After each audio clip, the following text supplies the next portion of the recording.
iniciou já, não, né? No Facebook já iniciou.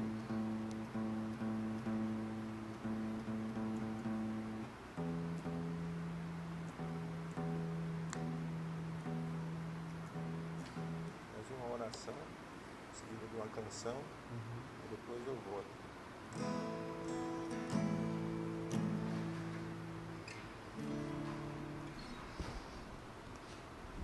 Boa noite, seja bem-vindo. Nós vamos iniciar orando, mais uma quinta Super Fair Play, número 229. 229.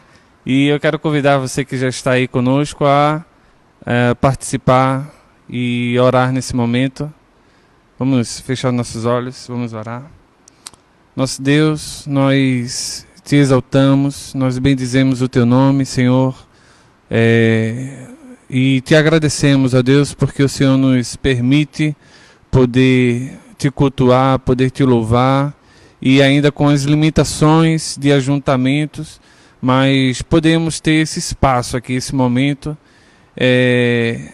para juntos, ó Deus, mesmo distantes, mas conectados, nós podermos ouvir a tua voz, podermos ouvir a tua palavra e podermos também te louvar, Senhor. Te pedimos, ó Deus, que a tua palavra, Pai, possa transformar o nosso coração, possa, Senhor Deus, nos mudar e, ó Deus, continua abençoando, Pai, esse ministério, continua abençoando a vida de Albérico, dá-lhe, Senhor Deus, capacitação, dá-lhe, ó Deus, força, autoridade do Espírito Santo para continuar anunciando as boas novas. Nós te pedimos, ó Deus, também que a cada pessoa alcançada por este vídeo, por essa transmissão, ó Deus, que o Senhor também possa operar, Senhor Deus, em cada coração, em cada vida, não, ó Deus, não através de nós, mas sim, ó Deus, pelo agir do teu Espírito Santo. Nós te oramos em nome de Jesus. Amém.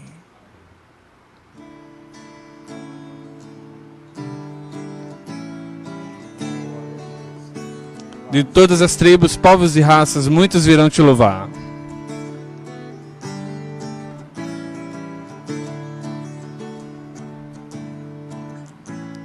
De todas as tribos, povos e raças, muitos virão te louvar.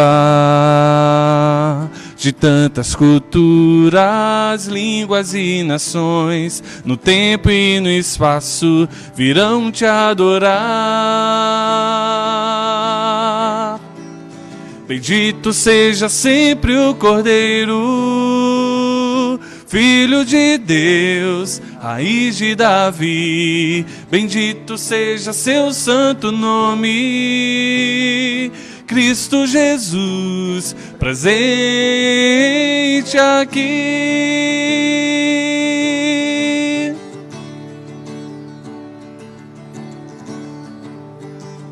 Remidos, comprados, grande multidão, muitos virão te louvar.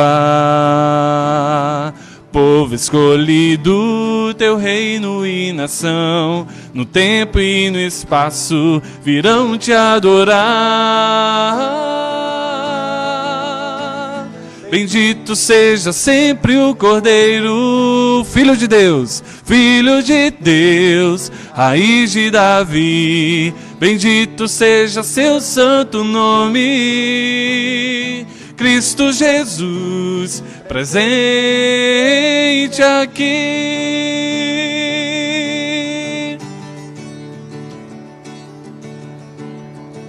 E a nós só nos cabe tudo dedicar, oferta suave ao Senhor. Dons e talentos queremos consagrar, e a vida no teu altar, para o teu louvor. Bendito seja sempre o Cordeiro, Filho de Deus, raiz de Davi, bendito seja seu santo nome, Cristo Jesus presente. Bendito seja sempre o Cordeiro, Filho de Deus, raiz de Davi. Bendito seja seu santo nome. Cristo Jesus presente aqui. Cristo Jesus. E Cristo Jesus presente aqui. Para encerrar, Cristo Jesus presente aqui. Vinde e cantemos, cantemos com júbilo a rocha da nossa salvação. Em mais uma quinta Super Fair Play com atletas cristãos em Pernambuco, de número 229. Hoje quem vai nos abençoar, trazendo a reflexão, é o pastor Nielson Mendonça, né? E Bruno Martins, que vai aqui nos ajudar, louvando e exaltando o nome do Senhor Jesus. Queria compartilhar com vocês um texto que se encontra no livro de Salmos, no capítulo 1. Salmos, capítulo 1. Salmo de número 1. Que vai dizer assim: como é feliz aquele que não segue o conselho dos ímpios, não imita a conduta dos pecadores, não se assenta na roda dos zombadores. Ao contrário, sua satisfação está na lei do Senhor, e nessa lei medita de dia e de noite, irmãos. É como a árvore plantada à beira das águas correntes, dá fruto no tempo certo, e suas folhas não murcham. Tudo que faz prospera. Não é o caso dos ímpios, são como a palha que o vento leva. Por isso, os ímpios não resistirão no julgamento, nem os pecadores na comunidade dos justos. Pois o Senhor aprova o caminho dos justos, mas o caminho dos ímpios leva à destruição. Que Deus ele aplique a sua palavra em nossos corações. É importante, irmãos, não só ler as Escrituras, mas é importante muito mais meditar nela. Guarda essa mensagem no teu coração.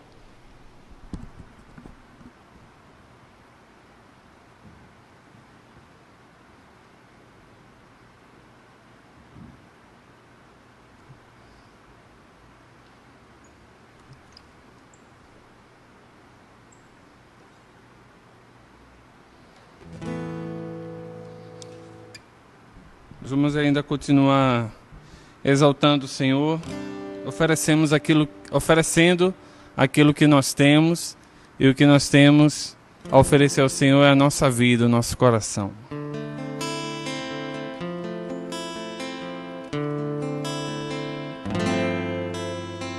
Eu queria ter mais que uma voz, mais que um amor, que uma vida pra te oferecer, pois tu és muito mais que eu possa ter em meu ser. Tu és o autor, aquele que pintou com perfeição a vida. Tu és o Senhor, aquele que me amou, e és o meu Deus, meu Senhor. Minha vida é para o teu louvor, meu Deus, meu Senhor. Minha vida é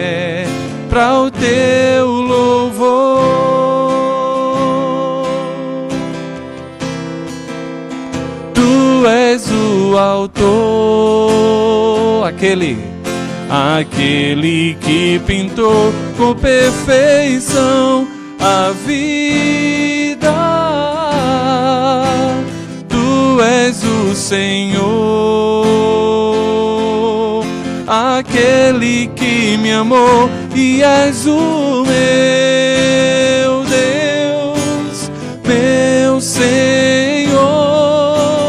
Minha vida é para o teu louvor, meu Deus, meu Senhor. Minha vida é para o teu louvor.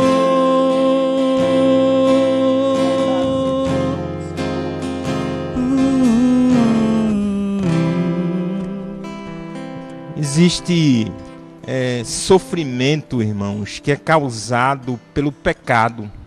Pode ser seu próprio pecado, pecado na família, pecado na comunidade ou pecado na nação inteira.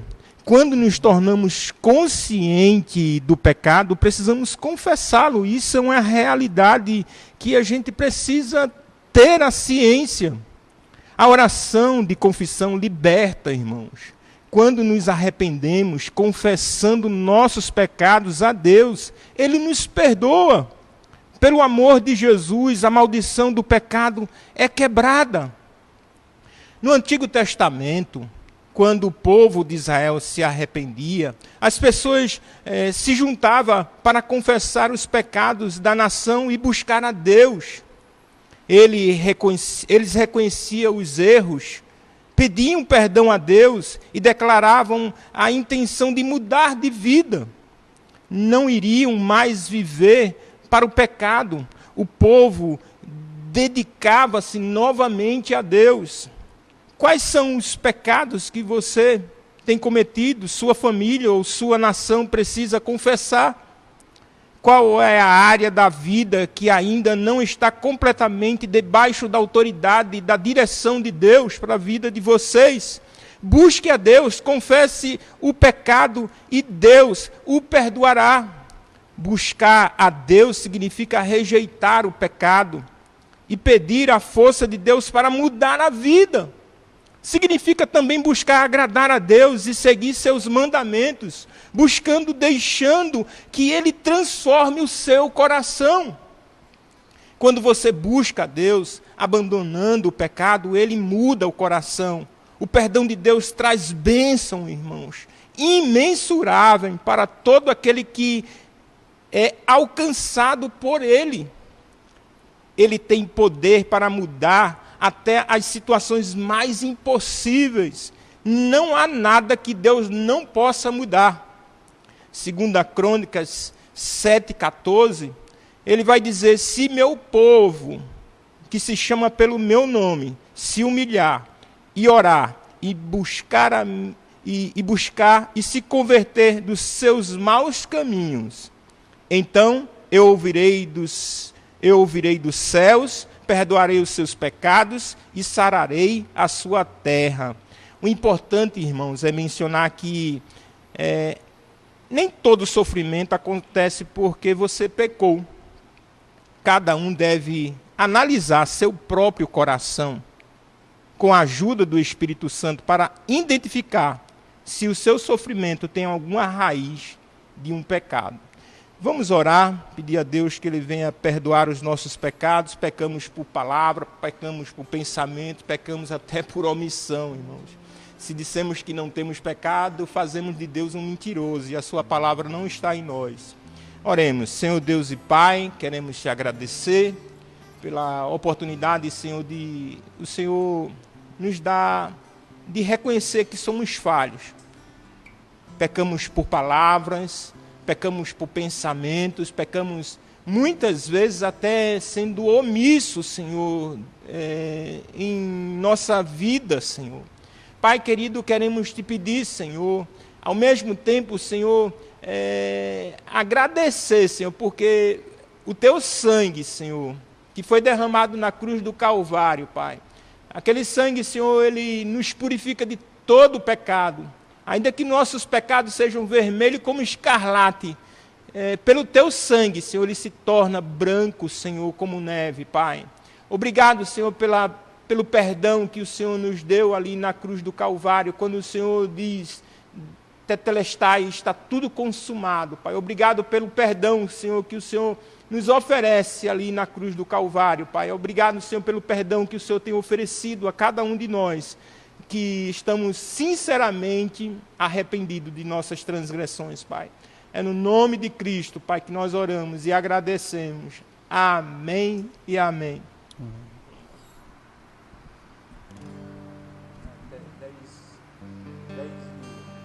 8h20 agora, 8h10. Eu tô sem relógio.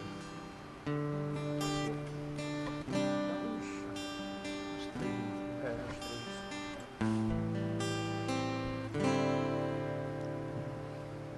Eu vim aqui me arrepender,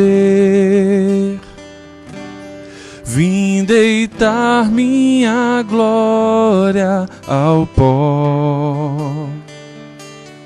Eu vi a dor que eu te causei, quantas vezes te crucifiquei.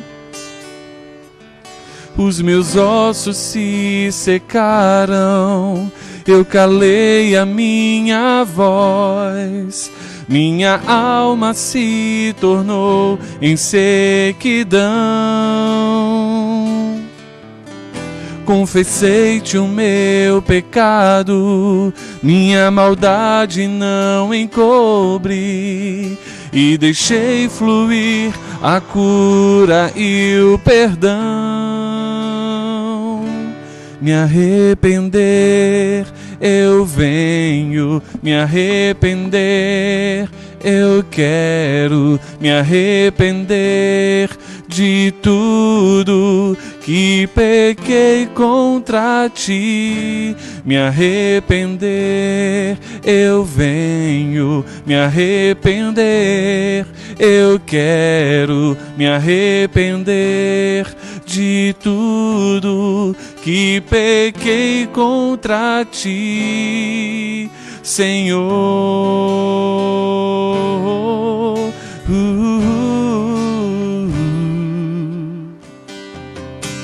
Eu vim aqui me arrepender, vim deitar minha glória ao pó. Eu vi a dor que eu te causei, quantas vezes te crucifiquei. Os meus ossos se secaram, eu calei a minha voz, minha alma se tornou em sequidão. Confessei-te o meu pecado, minha maldade não encobri, e deixei fluir a cura e o perdão.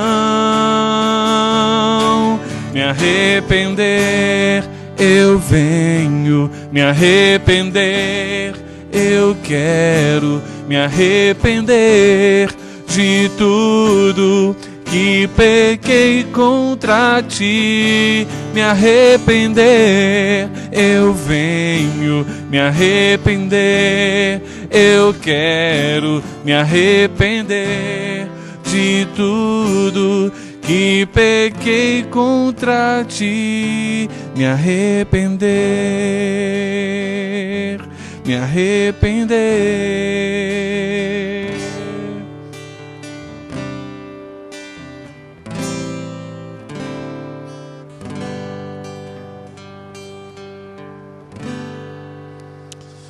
Nós vamos continuar cantando e como uma oração pedindo que o Senhor nunca nos permita nos afastar do primeiro amor, nos afastar da essência da vida que o Senhor deseja que nós vivamos, a vida de Cristo, a própria vida de Cristo. Que a gente possa, através desse cântico, expressar isso ao Senhor. Nós queremos voltar sempre ao primeiro amor. Nossa conversão não é apenas naquele momento que a gente levanta a mão, que a gente ora se entregando ao Senhor, mas ali é o primeiro passo de uma vida de contínua entrega, contínua conversão das nossas atitudes, dos nossos pensamentos. Então nós vamos cantar isso.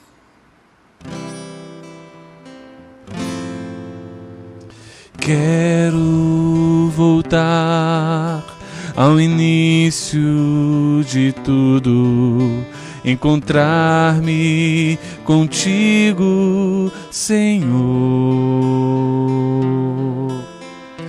Quero rever meus conceitos e valores, eu quero reconstruir.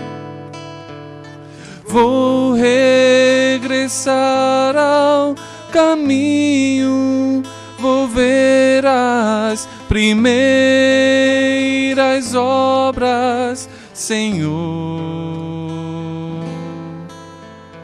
Eu me arrependo, Senhor, me arrependo, Senhor, me arrependo, Senhor.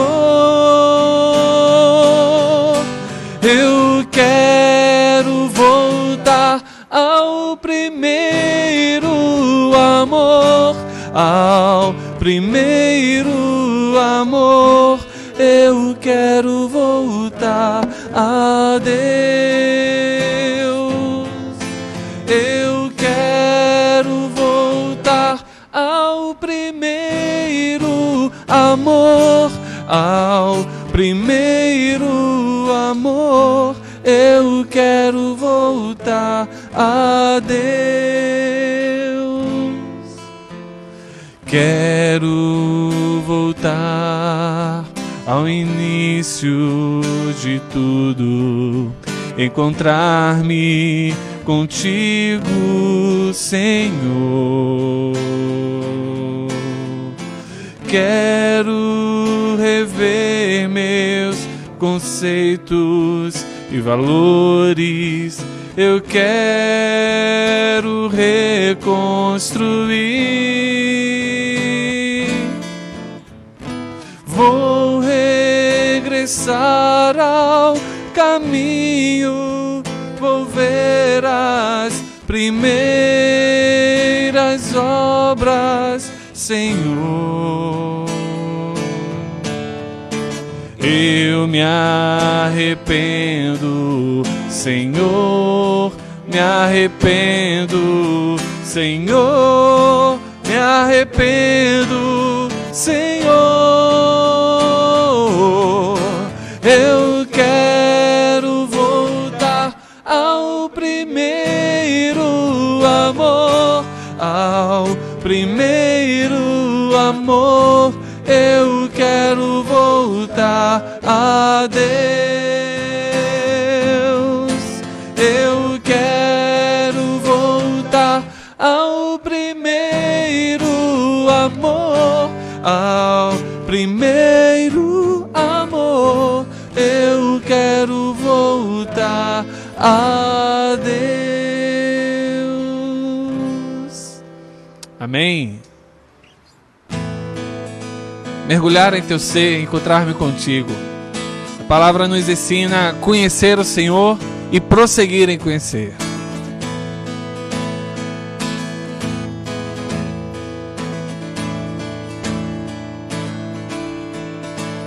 Mergulhar em teu ser, encontrar-me contigo.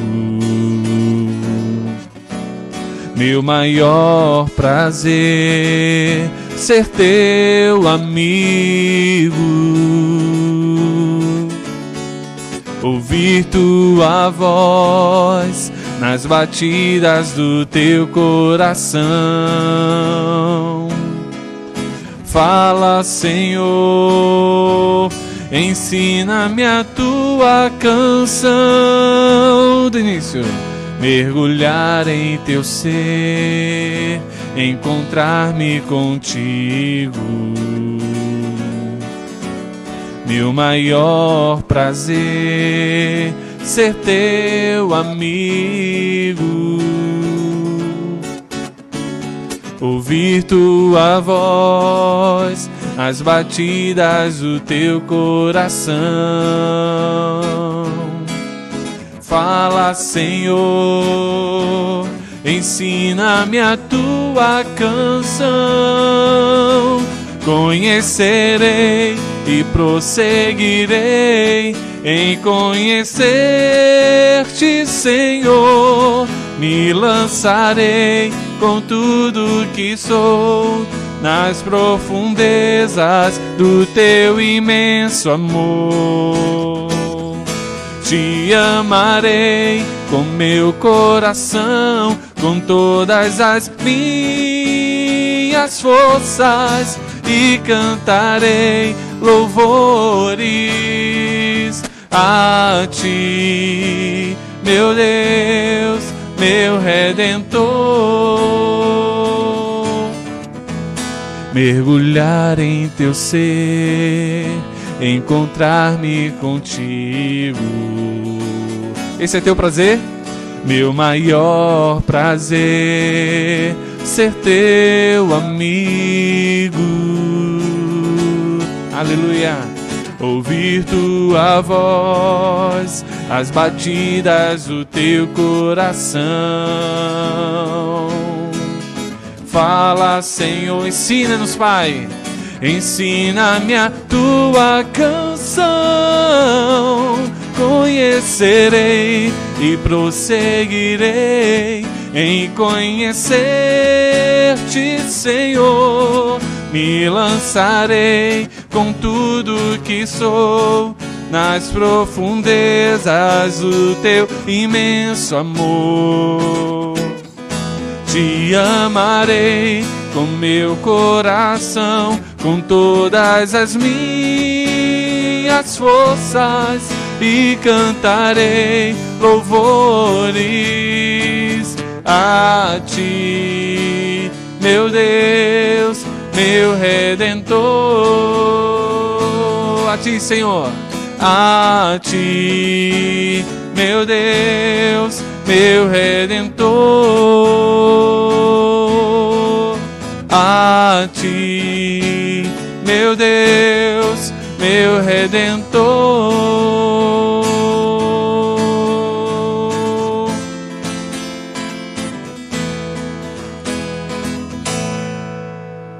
Amém. Fala que vai encerrar o Instagram e vai voltar de novo.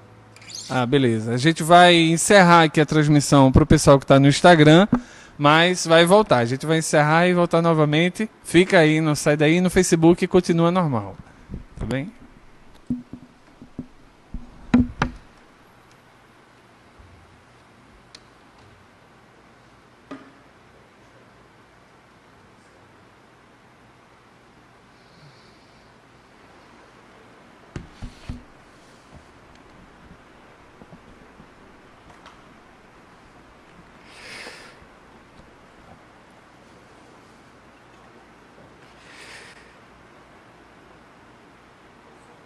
Gente, é uma alegria poder estar aqui nesse encontro. Estou só esperando o pessoal também começar ali no Instagram para a gente não fazer duas apresentações, né?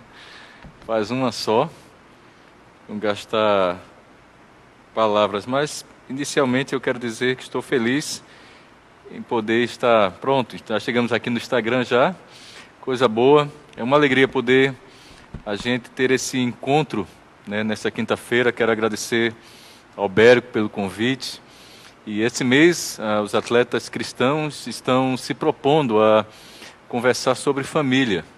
Esse tema tão importante que envolve todo mundo, né? Que envolve atletas, que envolve profissionais liberais, que envolve gente de todas as profissões. Todo mundo de alguma forma está envolvido em família. Todo mundo, de alguma forma, pertence a uma família. E, naturalmente, que essa reflexão, além daqueles que podem estar nos assistindo de maneira ao vivo, né, com certeza também ficará, não é isso, Alberto? Ficará gravado, né? Tanto no Instagram como no Facebook, e aí essa mensagem ela vai longe, ela pode alcançar pessoas nas mais diversas localidades do mundo, e eu espero que o Senhor possa usar, né, a sua palavra, nos usar nessa hora para falar aquilo que Ele deseja. O tema que Alberto colocou para nós nesta quinta-feira é conversar sobre por que casar, né? E aí eu pensei assim, por que não, né? Fiz uma outra pergunta, por que casar e por que não, né? E naturalmente eu escolhi um texto da palavra de Deus, onde Paulo vai responder algumas coisas a respeito disso. Naturalmente que a temática família é uma temática muitas vezes até sensível a muitas pessoas. Nem todos nós temos ou tivemos experiências positivas de família. Muitos de nós fomos amados, acolhidos, tivemos aquilo que se chama família funcional, aquilo que se chama na estrutura a família basilar, pai, mãe e filhos, mas outros não experimentaram essa realidade. Outros, inclusive, experimentaram já também as suas próprias dores familiares na montagem da sua própria base nuclear familiar. Quando decidiram casar e o casamento não deu certo, as lutas vieram, a angústia chegou, e isso muitas vezes marca, tatua a alma de muitos de nós. Naturalmente, também nesse meio campo aí, falando sobre família, nós temos aqueles que desejam casar, formar família, como aqueles que, mesmo com alguma idade, ainda não casaram, ou talvez não acham que vão mais casar. Então, são várias faces, e nessa noite eu espero poder tocar em alguns pontos, e a gente, de maneira simples, mas não menos profunda, falar ao seu coração, te dar esperança e também te aconselhar, te exortar a partir das palavras inspiradas do apóstolo Paulo. E eu gostaria de ler então 1 Coríntios, primeira carta de Paulo aos Coríntios, capítulo 7. Eu vou ler apenas os 6 primeiros versos de 1 Coríntios, capítulo 7. Paulo vai entrando em coisas práticas na vida daqueles irmãos, mandando essa carta e orientações àqueles irmãos ali da igreja dos Coríntios. E ele vai dizer assim para nós: quanto ao que me escrevestes, é bom que o homem não toque em mulher, mas por causa da impureza, cada um tem a sua própria esposa, e cada uma o seu próprio marido. O marido concede à esposa o que lhe é devido, e também, semelhantemente, a esposa ao seu marido. A mulher não tem poder sobre o seu próprio corpo, e sim o marido. E também, semelhantemente, o marido não tem poder sobre o seu corpo, e sim a mulher. Não vos priveis um ao outro, salvo talvez por mútuo consentimento, por algum tempo, para que vos dedicardes à oração e novamente vos ajuntardes, para que Satanás não vos tente por causa da incontinência. E isto vos digo como concessão e não por mandamento. Vamos orar? Obrigado, Senhor, por esse tempo de louvor, de adoração. Obrigado por essa porta de evangelização. Obrigado por essa porta de boa nova que o Senhor nos dá agora, através da internet. Obrigado pela vida do Alberto, pela vida do Bruno. Ó Deus, toda a equipe que trabalha para que esse ministério possa alcançar vidas, possa abençoar pessoas. Que, ó Deus, nessa noite, o Senhor também se utilize esse momento de reflexão. Que a Tua palavra seja a boa semente, que encontre lugar no nosso coração. E ela germine, ó Deus, fazendo com que a gente pratique, que a gente responda a esta palavra. Naturalmente, ó Deus, ajudados pelo Teu Espírito, o Senhor pode fazer isso em nós. Então, se utiliza de nós, glorifica o Teu nome e fala, ó Deus, também para o nosso bem. Em nome de Jesus. Amém. Eu lembro do texto de Gênesis capítulo 2, verso 18, que vai nos dizer, um texto muito conhecido, inclusive usado muitas vezes em casamento, que fala que não é bom que o homem esteja só. Far-lhe-ei uma companheira que lhe seja suficiente. Deus tem esse projeto que é família.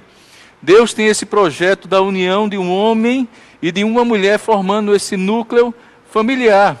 Mas parece que a palavra casamento no nosso tempo assusta algumas pessoas. Ainda assim, apesar do número de divórcios ser enorme no nosso meio, na nossa sociedade, ainda é muito maior o número de pessoas que buscam casamento, que buscam a formação de uma família.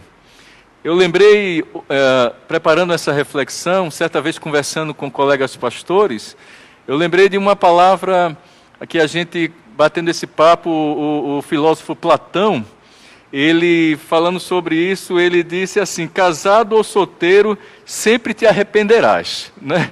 Eu achei interessante essa expressão dele. Naturalmente, eu prefiro me arrepender casado.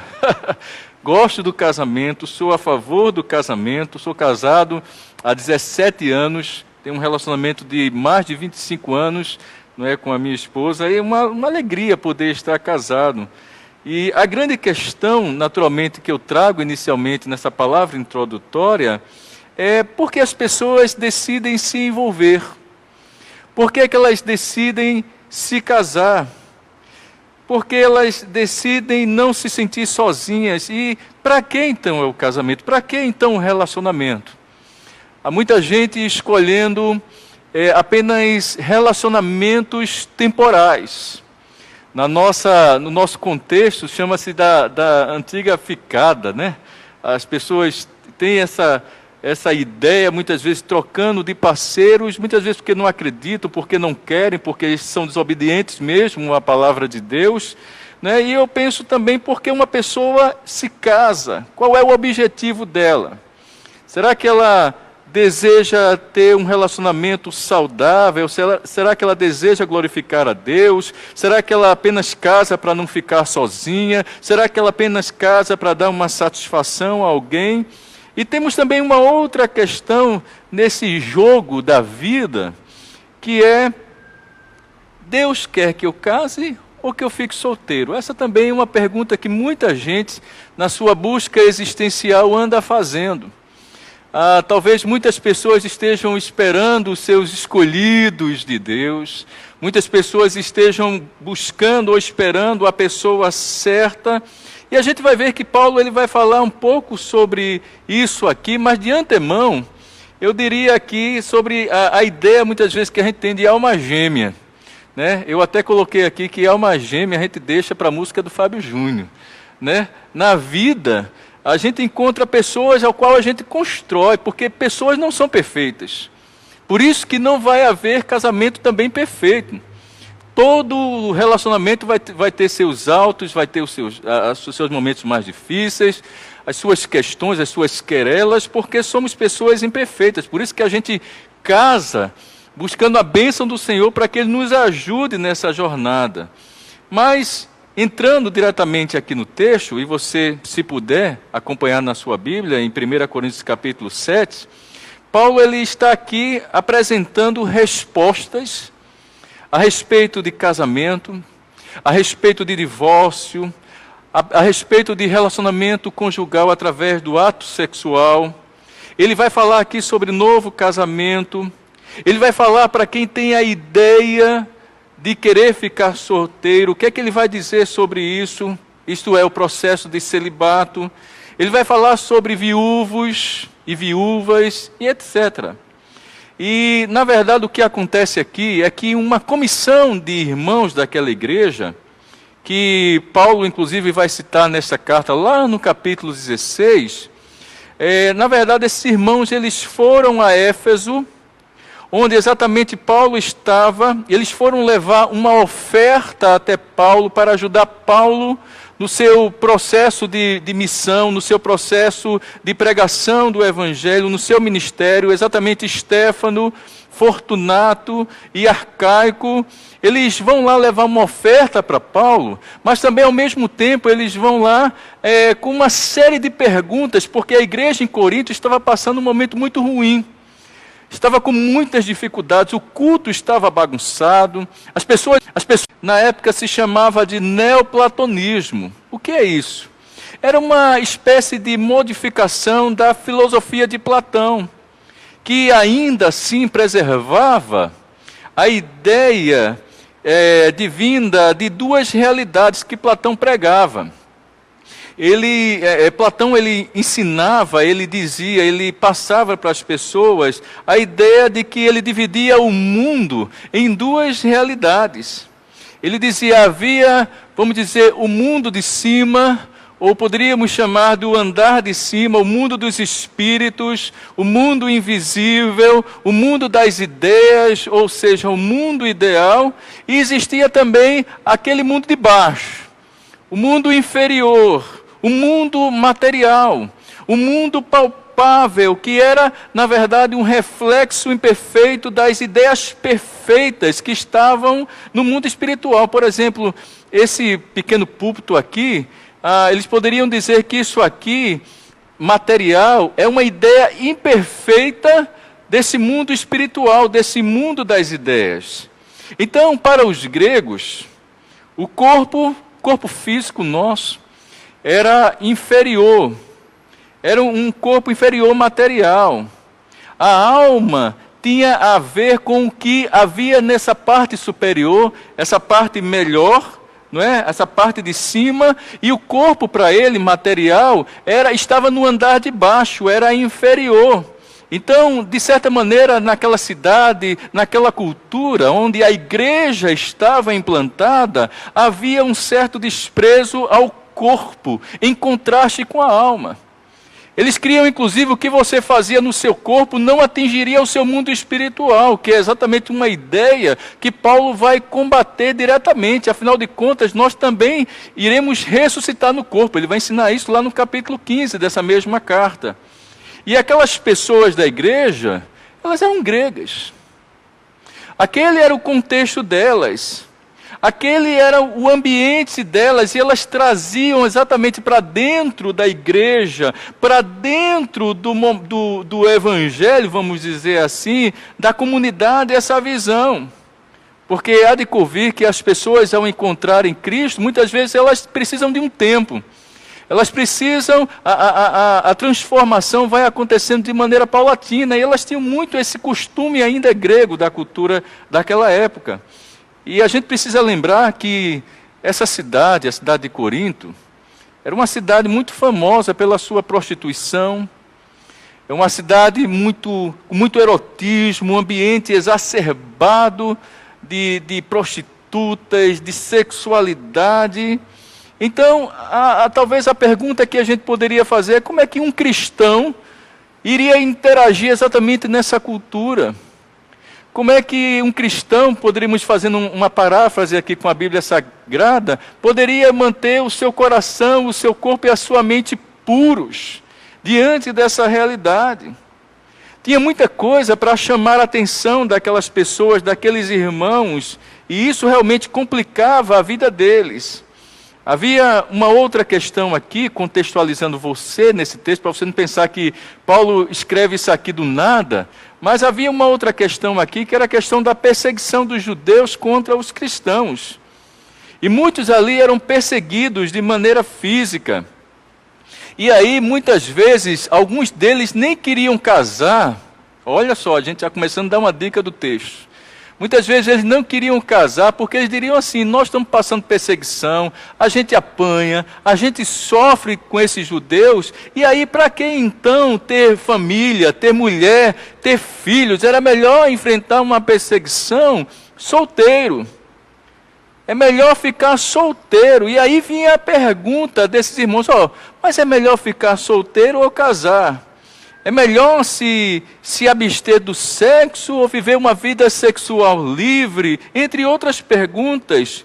E talvez alguns deles até pensavam o seguinte: olha, a gente não vai casar e a gente vive de uma maneira que a gente bem entende, porque a gente pode servir a Deus até de maneira melhor.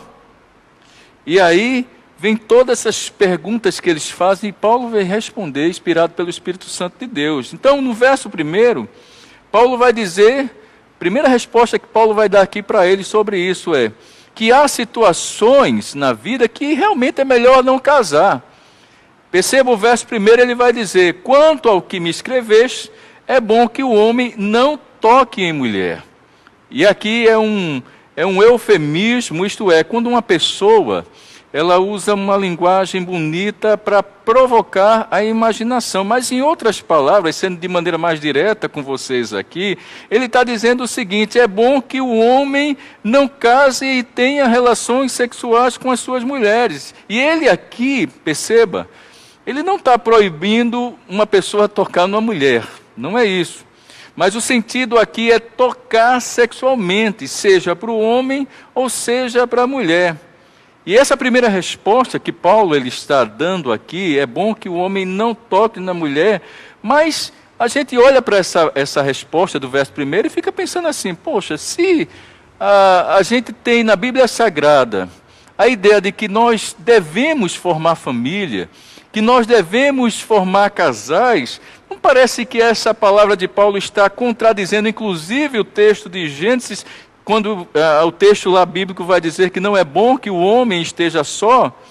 Na verdade, o que Paulo está escrevendo aqui nesse primeiro verso, respondendo, aqui era um momento de perseguição, aqui era um momento de adversidade, e ele vai dizer, nesse contexto, muitas vezes é melhor mesmo estar solteiro, ou mesmo quando uma pessoa acha que vai servir a Deus numa situação de extrema dificuldade, como era o caso do próprio apóstolo Paulo, que não tinha mulher. Inclusive, sobre essa temática de Paulo não ter esposa, a gente não sabe, na verdade, os comentaristas, eles têm diversas interpretações quanto a isso, porque a gente não sabe se Paulo ele era aqui solteiro, viúvo, ou de repente alguns dizem que ele foi abandonado pela mulher quando se tornou cristão. Os judeus obrigaram a sua mulher a abandoná-lo porque ele havia agora aderido ao cristianismo. Mas Paulo ele vivia pregando o evangelho de cidade em cidade. Paulo, onde ele chegava, ele apanhava. Ele não precisava nem dormir em hotel, porque ele dormia na cadeia. Todas as viagens que Paulo fazia, o seu navio naufragava. Então imagina ter uma família numa condição dessa. Então as situações, Paulo está dizendo que a melhor opção é ficar solteiro. A regra é Gênesis. Porém, essa regra de Gênesis, ela comporta essa exceção. Há situações e momentos que se faz necessário e pode ser até útil não casar. É uma exceção que ele está fazendo. Ele não está falando de uma norma. E a gente sabe que a história da igreja, irmãos, irmãs, amigos, há histórias diversas de pessoas que viveram assim, que se dedicaram ao celibato, que não ficavam trocando de pessoas em pessoas, eram pessoas que ficavam solteiras o tempo todo sem nenhum compromisso, isto é, viviam puramente.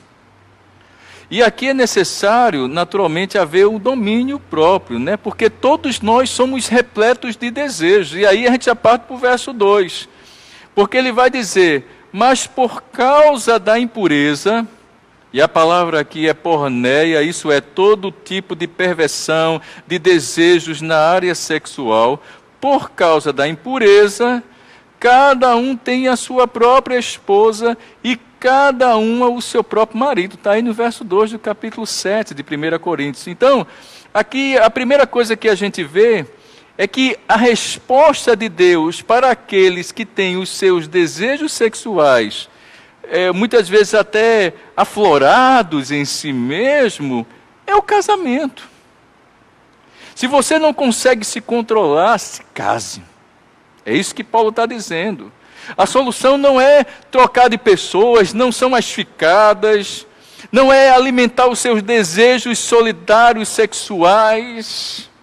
Não é viver trocando de parceiro o tempo inteiro, mas a solução para quem não consegue se dominar é achar uma parceira. Isso é interessante porque quando eu faço casamento, eu digo que a gente casa muitas vezes até para se melhorar. A gente casa para melhorar, até para crescer, para ser reconstruído na nossa vida. E precisamos dizer claramente que um dos propósitos, perceba o que eu vou dizer para vocês, um dos propósitos do casamento é prover exatamente a relação sexual legítima.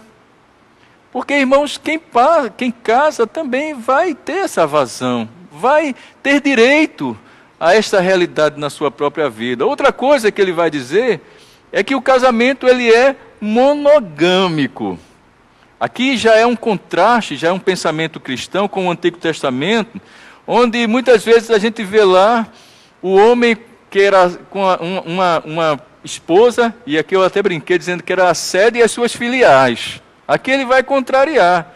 Ele vai dizer que cada um tem a sua própria esposa. Já ficou para trás aquela exceção da poligamia, porque lá, uma das razões que os homens, muitas vezes bíblicos, tinham outras mulheres, é porque, inclusive, o número de homens era muito pequeno, e as mulheres que tinham seus maridos que iam à guerra, e muitos deles morriam na guerra, não voltavam mais para casa, os que voltavam assumiam a responsabilidade de outras mulheres para lhes prover.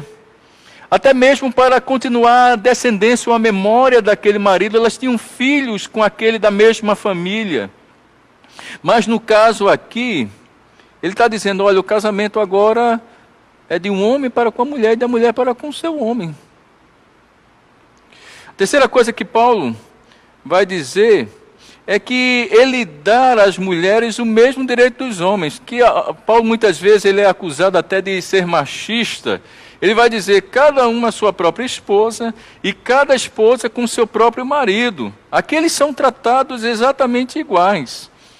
Então, dependendo da situação, ficar solteiro não sendo o seu caso, case para não ficar tendo relações e trocando de pessoas o tempo todo, porque inclusive eu chego a dizer a muitas pessoas ao qual eu chego a conversar em gabinete pastoral, que vivem uma relação promíscua, eu digo para elas, olha, quando você acha que você está tendo uma relação sexual com uma mulher aqui, depois você acaba com ela e começa outra ali, você não sabe, mas há também uma questão espiritual envolvida. E eu digo para elas, olha, não fiquem por aí trocando de alma. Não fique trocando, não dando a sua alma a outras pessoas, tendo essas relações. Case. Que foi isso exatamente que Deus nos deu para a realização da nossa vida. Satisfação sexual, com uma pessoa, satisfação emocional, satisfação espiritual, tudo isso está dentro do casamento, é um pacote. Perceba que ele está contrariando exatamente a ideia dos gregos dessa separação, mas o cristianismo não separa. Somos esse corpo com esta alma envolvidos, né? Como alguns até dizem, o espírito também. Né? E aí nós vamos caminhando. Ele vai dizer, se você casar, aí vem uma outra temática que ele vai entrar aqui, a gente já vai partindo do meio para o final. Ele vai dizendo, se você casar, sexo é dívida. Do versículo 3 ao versículo 6 desse capítulo, onde até a gente leu, ele vai falar sobre isso. Mas no versículo 3 ele vai dizer, o marido conceda à esposa o que lhe é devido. E aqui não é dinheiro, viu gente? Não é mesada, não é cartão de crédito, não é isso que ele está falando. A questão devida aqui é o relacionamento sexual. E ele vai continuar dizendo no verso 3, e também, semelhantemente, a esposa a seu marido. Perceba novamente a ideia que Paulo está passando, que ambos têm o mesmo direito. Quem casa, irmãos, casa também para ter a sua relação sexual, essa satisfação, e isso não é pecado. Na hora que a gente diz sim no altar, a gente abre mão da nossa privacidade, num certo sentido. Paulo vai dizer aqui que o corpo não pertence mais a gente mesmo. Aqui naturalmente, a gente não está falando de explorar o corpo do outro, no sentido de mandar, no sentido que o outro seja o nosso escravo. Aqui está falando de consentimento. Aqui está falando de troca, aqui está falando na busca do prazer do outro, da alegria do outro, da satisfação do outro. E o sexo aqui não é usado para chantagear o seu cônjuge, mas é uma dívida que deve ser paga com alegria. O versículo 4, ele continua dizendo: a mulher não tem poder sobre o seu próprio corpo, e sim o marido. E também, semelhantemente, o marido não tem poder sobre o seu próprio corpo, e sim a mulher. Volta a ideia, a mesma ideia, ambos têm o mesmo direito. No casamento, onde há amor, no casamento onde há compreensão, no casamento onde há o cumprimento do papel bíblico por parte de ambos, isso nunca será um problema. Isso nunca será um peso. Sabemos que há momentos na vida de um casal que há indisposições, as mulheres passam e têm os seus dias durante o mês que não podem ter relações com seus maridos, estão impossibilitadas, mas isso é resolvido tranquilamente na vida de um casal. O problema é quando acontece uma relação por obrigação, sem amor, sem prazer, muitas vezes até se tornando alvo de separação. Quantos casais muitas vezes estão casados e estão há meses, estão talvez há anos sem se tocarem? Isto é pecado. E a gente vai ver isso daqui a pouquinho, terminando aqui essa reflexão. E ele vai desejar isso, aliás, logo em seguida, verso 5. Não vos priveis um ao outro, salvo por mútuo consentimento, por algum tempo, para vos dedicardes à oração, e novamente vos ajuntardes, para que Satanás não vos tente por causa da vossa incontinência. Aqui, não privar, que ele está falando, seria negar ao outro, literalmente, a relação sexual. Outra coisa aqui, ele fala do mútuo consentimento. Então perceba que os irmãos dessa igreja, dos coríntios, estavam muitas vezes com a ideia e comentando entre eles, dizendo o seguinte: nós vamos nos dedicar mais a Deus, nós queremos servir mais a Deus, mas eu sou casado. E ele dizia: olha, eu quero me dedicar a Deus, eu não quero mais ter relacionamento sexual no meu casamento.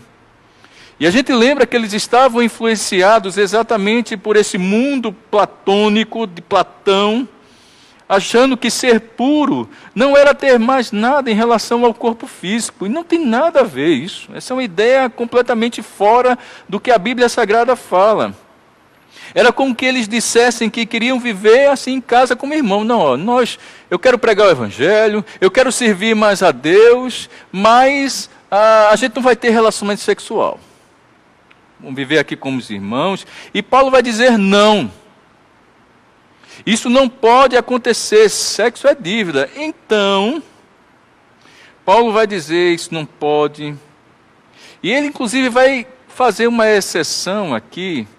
Ele vai colocar uma condição onde isso poderia acontecer. Ele vai dizer, salvo por mútuo consentimento. Isso é, se os dois aceitarem, se os dois quiserem por algum tempo, perceba, não é para sempre, para vos dedicar à oração. Isso é, o propósito é espiritual. E novamente vos ajuntarde para que Satanás não vos tente por causa da incontinência. E a palavra aqui, incontinência, seria essa falta de domínio próprio. Porque, irmãos, o diabo ele conhece a natureza humana.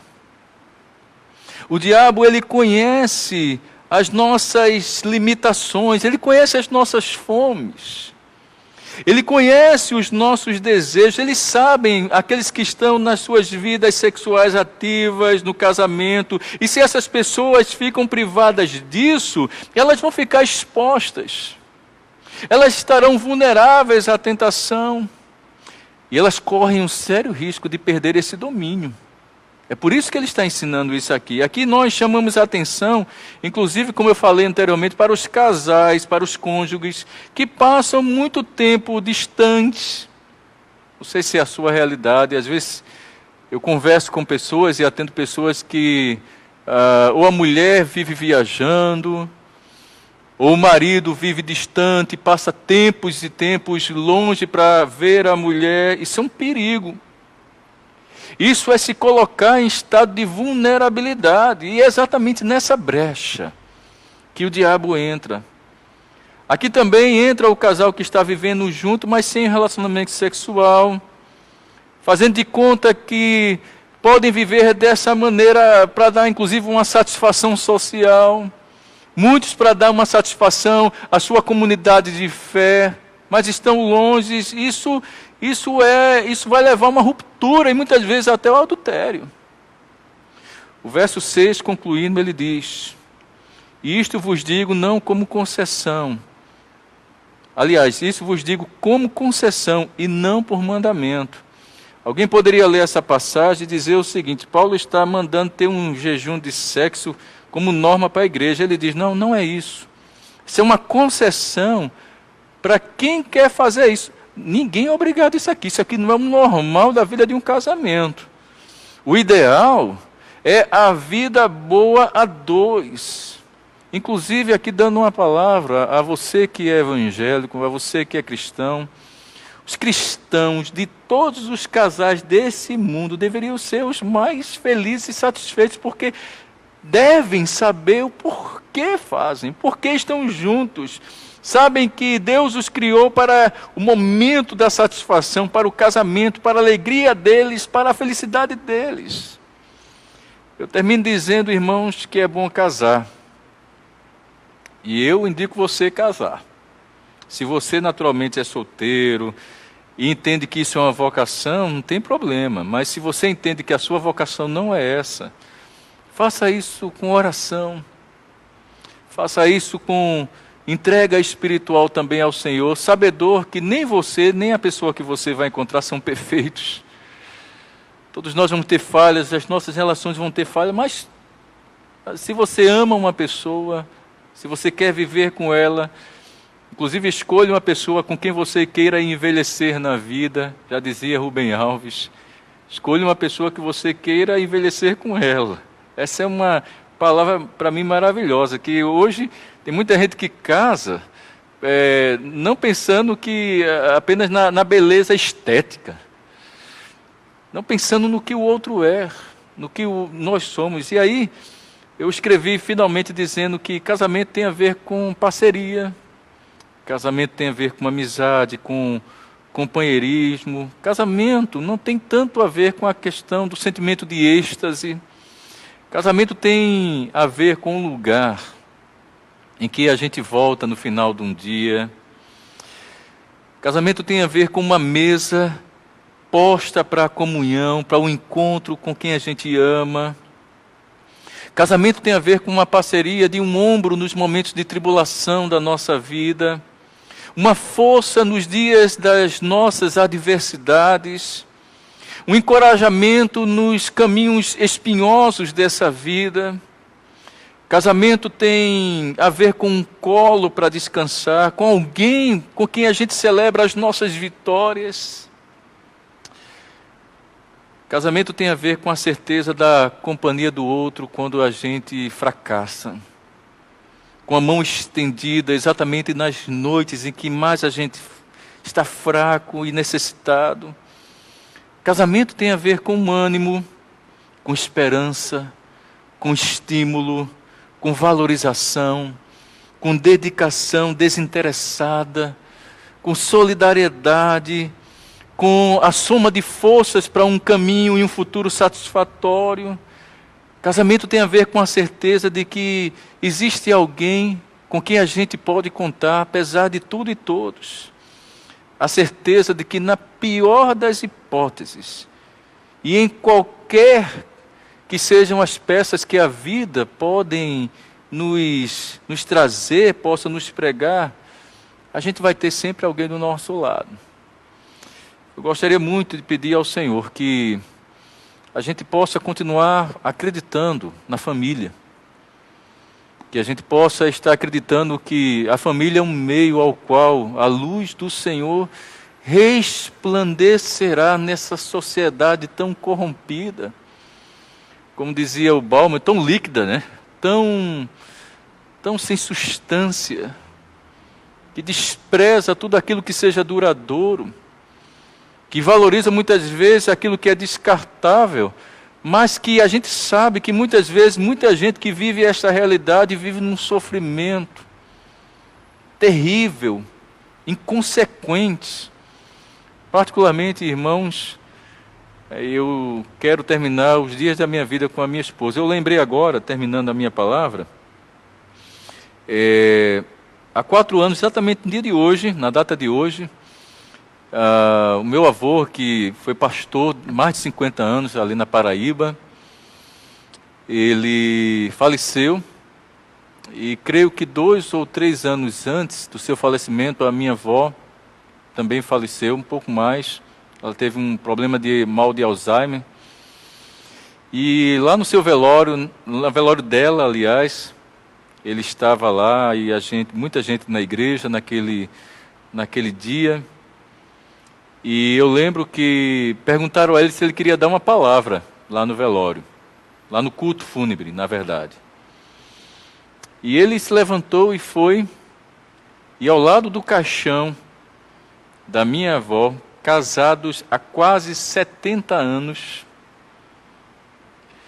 ele olhou para ela ali naquele caixão, e todos nós, como testemunhas daquelas palavras, ele disse: aqui se encerra a promessa que eu havia feito a você, Maria, há quase 70 anos atrás, que apenas a morte nos separaria. E todo mundo, naquele dia ali, tinha até um casal na igreja que estava num processo terrível de vida conjugal. Aquela foi uma palavra rica, porque há de se convir que não é para todo mundo, mas é para aqueles que creem no Senhor e creem que Ele é o Senhor da família, para aqueles que levam com seriedade a família, o casamento, o compromisso. Não sei qual é a sua realidade, você que nos assiste, não sei qual é os seus desejos no seu coração, mas Paulo, nessa noite, acabou de nos ensinar que é bom casar, é bom ter alguém. E se não puder ter, que você saiba viver como alguém que vive solteiro e puro e santo diante do Senhor. Eu queria convidar você a orar, e que essa palavra, ela estimule você a essa realidade. Se você é casado, está vivendo crise, que essa palavra possa ser bálsamo no seu casamento. Que essa palavra possa ser cura na sua família. Se você se divorciou e vive seus dramas também, que Deus cure o teu coração. Procura alguém, procura pessoas boas, de confiança para conversar. Se você está vivendo uma vida de adultério, encerre isso agora em nome de Jesus. De casinhos, de internet, de WhatsApp, deixa isso. Isso não está fazendo bem à tua alma, está te consumindo. Está te levando para longe não só de Deus, mas talvez até de você mesmo. Como Jesus disse, você está ganhando tudo, achando que está ganhando tudo, mas está perdendo a própria alma. Está se desumanizando. Isso é um processo horrível. Então que Deus possa curar o teu coração. Obrigado, Senhor. Obrigado pela tua palavra, que é lâmpada para os nossos pés, luz para os nossos caminhos. Obrigado, ó Deus, pela família. Obrigado por ter nos criado homens e mulheres, que a gente pode viver a vida do Senhor nas nossas casas, com os nossos filhos. Ajuda-nos, Senhor, a viver conforme o teu querer, conforme a tua palavra.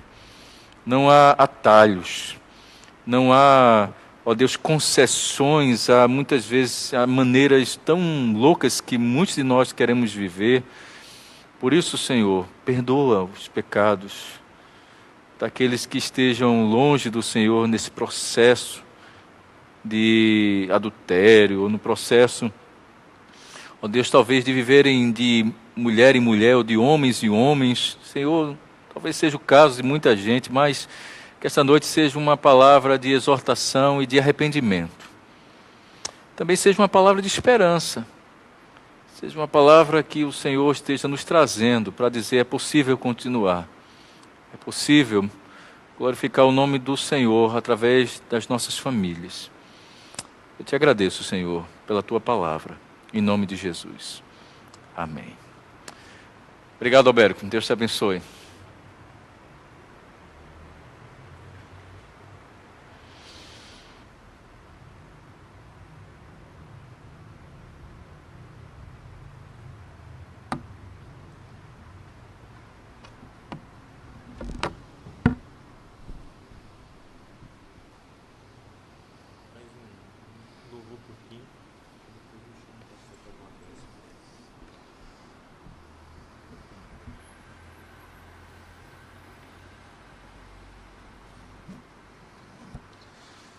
Bom, eu quero cantar aqui uma canção que nós cantamos aqui no mês de maio na nossa igreja, que é uma oração pela família, uma música que eu compus e gostaria que você pudesse ouvir e concordar comigo nessa oração.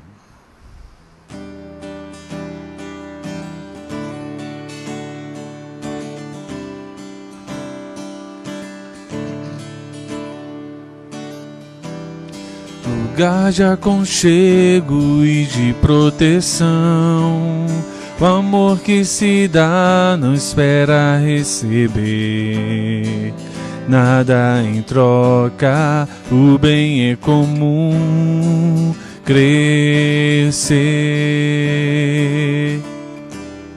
No mesmo lugar, conflito e aflição, se desfaz a mesa, não há perfeição. Ó Senhor, restaura o nosso lar pra ti. Toma, Senhor, nossas famílias, faça reinar a tua paz. Sejas aquele que edifica o alicerce firme. Toma, Senhor, nossas famílias, faça reinar a tua paz. Sejas aquele que edifica o alicerce firme. O refrão mais uma vez para encerrar. Toma, Senhor, nossas famílias, faça reinar a tua paz.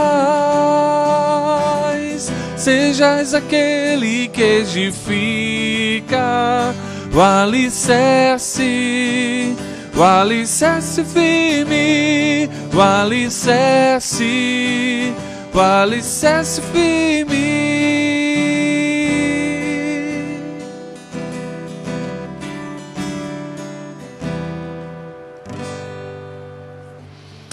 Vamos orar. Intercessão por aqueles que sofrem, intercessão por aqueles que também desejam voltar ao Senhor, estão iniciando a sua fé na pessoa de Jesus Cristo. É só com a ajuda do Espírito que a gente segue essa jornada cristã, e Ele está disponível para todo aquele que crer no Senhor. Então, receba essa oração. Pai querido, te peço para aquelas pessoas que estão nesse momento angustiadas, depressivas. Ó Deus, visita aqueles que estão doentes no corpo. Ó Deus, de repente até com esta pandemia nos seus corpos, ou perderam alguém da família. Pai, tem misericórdia e vem com o Teu Espírito Santo Consolador. Te peço por aqueles também que estão sofrendo espiritualmente, estão debaixo do ataque do maligno. Senhor, que a Tua mão de graça e poder esteja afastando todo o mal desse meu irmão e dessa minha irmã. Amém. Que eles sejam visitados pela alegria do Senhor e pela certeza que o Senhor nunca os abandona. Que o Senhor está perto de todo aquele que o busca. Que o Senhor está perto de todo aquele que crer. E visita, Senhor, também aqueles que estão retornando na sua fé. Se nessa noite alguns tomaram a decisão dizendo: olha, eu não quero mais viver do jeito que eu estou vivendo, eu não quero mais servir a mim mesmo, aos meus próprios pecados, mas agora eu quero que o Senhor seja o Rei, o dono do meu coração.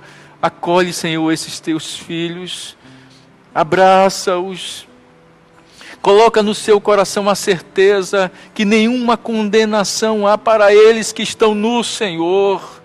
Como foi orado no início deste culto a Ti, ó Deus, que está consumado, a dívida foi paga, aquele que está em Cristo é nova criatura, as coisas velhas já passaram e eis que tudo se faz novo. Que isso aconteça no coração dos Teus filhos, das Tuas filhas que nos assistem nessa hora. Senhor, que possamos ter a certeza no coração que podemos Te chamar de Pai. Podemos Te chamar, ó Deus, do nosso Senhor, e o Senhor é tão bom, tão maravilhoso para conosco, que diz, olha, nem vou Te chamar de servo, mas eu vou Te chamar de amigo. Então, Deus, faz isso em nós, faz isso na vida dos meus irmãos, para a glória do Teu nome, unicamente para a glória do Teu nome, em nome do Teu Filho Jesus que oramos. Amém.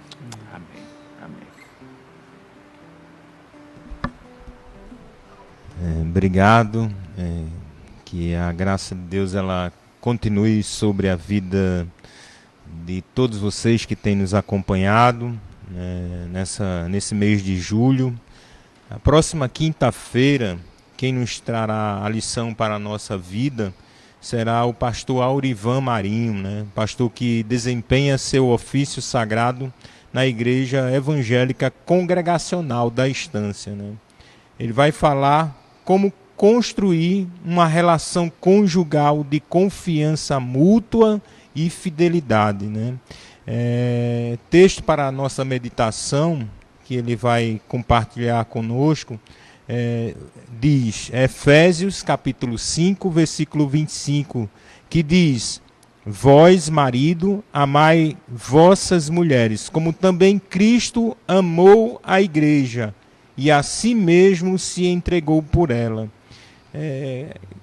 Quero agora me despedir de vocês, dizendo a todos vocês, portanto, ide e fazei discípulo de todas as nações, batizando em nome do Pai, do Filho e do Espírito Santo. Amém. Que Deus abençoe. Próxima quinta, tamo junto. Um abraço.